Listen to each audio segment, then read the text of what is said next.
Hey guys, what's going on? Wanted to come on this morning. It's a little before daylight. I'm having to get down here for a little meeting thing this morning. But I parked way in the wrong spot. So it's about 6:20 a.m. And I gotta go down here and get my maps. So it's gonna take me a little while. I had a little time to get down here, so I figured I'd come on and visit with y'all about a case that's gonna be upcoming in the courts. And trigger warning times 100 million on this one.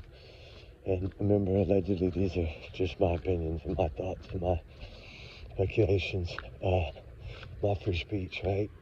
And I just wanted to go over it. It's the Bryan Kohberger case.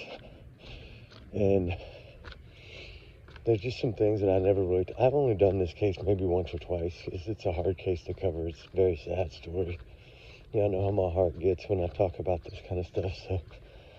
But I did want to bring up a few things that I did kind of read about and hear about while I've been kind of researching this case. And it's the thought about, kind of how they caught this guy, right? And then after they caught him, the kind of tricks that he's trying to pull, right? If y'all remember, his surveys, right, that he put out to people, and then he was doing online and paparazzi and all this crazy stuff, right? But there's a few things that I didn't know, that actually there was two knives, trigger warning, there was two knives purchased on Amazon. And that has come out recently, or probably a while back, I don't know, y'all probably know. I'm just kind of learning it, because like I said, I haven't really covered this a lot.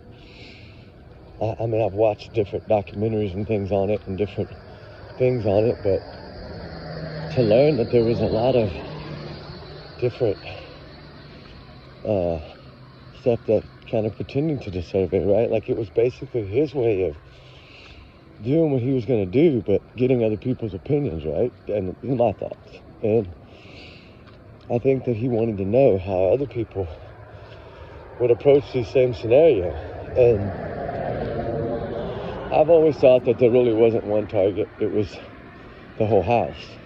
And because of location, because of the back, because of the way in and out, I think he was kind of acting in a sense of like Ted Bundy, right? When he hit the sorority house or whatever he did. And not to compare the two, but it is similar, right?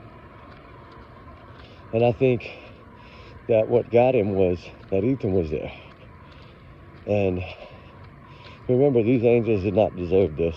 They were young children fixing to start their lives, their careers, their futures, probably families, all this good stuff. And it was taken away from them way too short by an evil monster. And I know he's innocent until proven guilty, right? But we have to look at all the scenarios, like the woman that he was helping, right? With the cameras and things. Remember? He had pretended and then I think broke into her place and then told her he would help her, right? Remember? He said, I'll help you. Okay, well, if you remember what one of, I think Darlene or whatever her name was, what she said was she heard a voice of a male voice that said, I'm here to help you, right? Well, that's kind of the same thing he told the girl after he broke into her house and set up her camera so he could spy on her.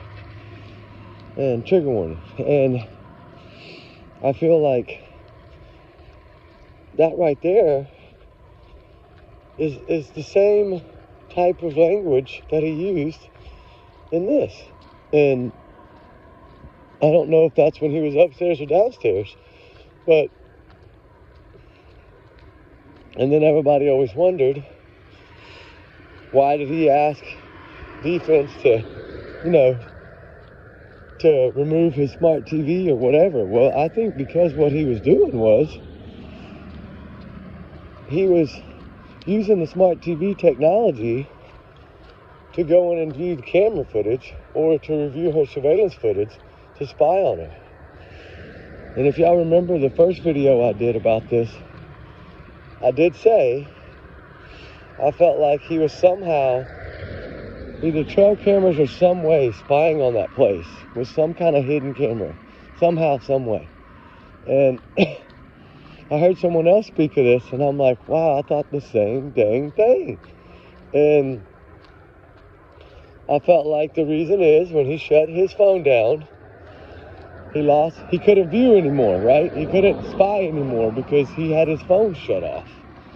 So that's what led to the other two that came home, right? I don't think he knew that Xana and Ethan were back.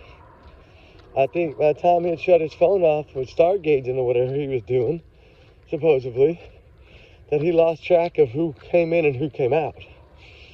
And I've always thought too with the dog, you know, the noise on the dog that could be heard on the camera, that was around the time. And I think what happened was he opened that door on accident, and that dog was there, and he wasn't expecting that, and it was a surprise. So that, of course, gets your adrenaline, gets everything going. It throws you off of your rhythm, and that's why I believe he was so sloppy in what he did, is because it was like a few things were greater than what he thought they were going to be. And that's the reason I think he walked right by the one in the bottom, is because he didn't have any energy left. And I did read an old novel shortly after this happened that showed how a gentleman, and I want to say it was on some island area outside of New York. It's where the Oak Island is, Nova Scotia. There you go. Where a man, back in the day, it was a long time ago. It was a book that was my grandmother's. It was probably from 1940, 1930 novel book.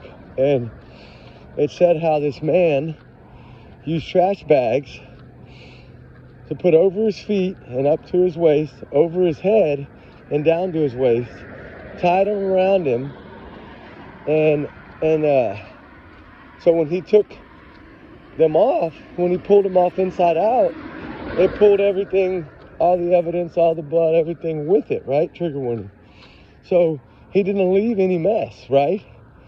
And then all he had really was two inside trash bags with his clothes, whatever he had on over it, was in it, right? And so it didn't leave anything behind.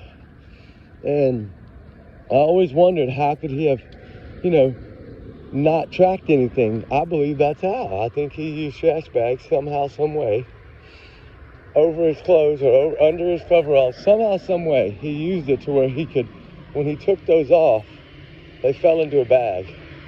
And then he just threw that into the car and took off from there. And I always thought that there was at least two weapons, not one, just in case as like a backup or whatever you want to call it, right?